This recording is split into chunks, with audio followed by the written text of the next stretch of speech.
What's up? If you're new to disc golf like I am, and maybe you're starting to take your training a little bit more serious this off season to get ready for next year, got yourself a basket, maybe even a net in the backyard, one of the best places that you can start making improvements on lowering your scores is definitely improving your putting.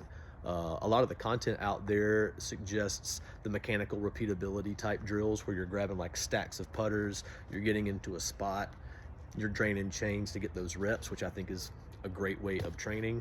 Something I think is a little bit missed is the replication of course play.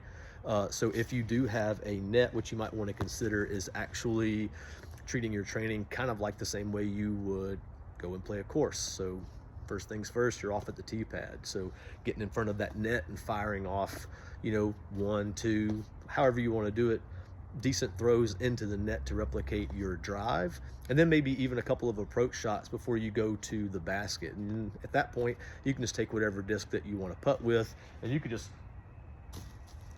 throw it somewhere close to the basket, and then you can work on walking up to the disc where it is, picking it up, going through all of your pre-funk readiness to get ready to start putting them in this basket.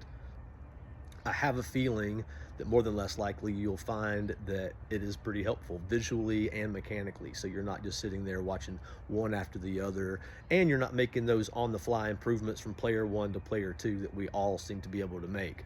You only get one shot when you're out there, and the next one's going to cost you. So a good way of making sure that you make that one count is make it count at home.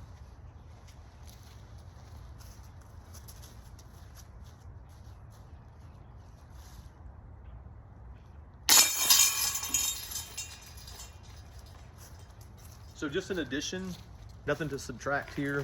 I think that just draining them all day is a great idea, but just consider something that is a little more synonymous with how you actually play a course. Maybe throw some drives, maybe throw some approaches, then get this plastic in the basket. Have a good round.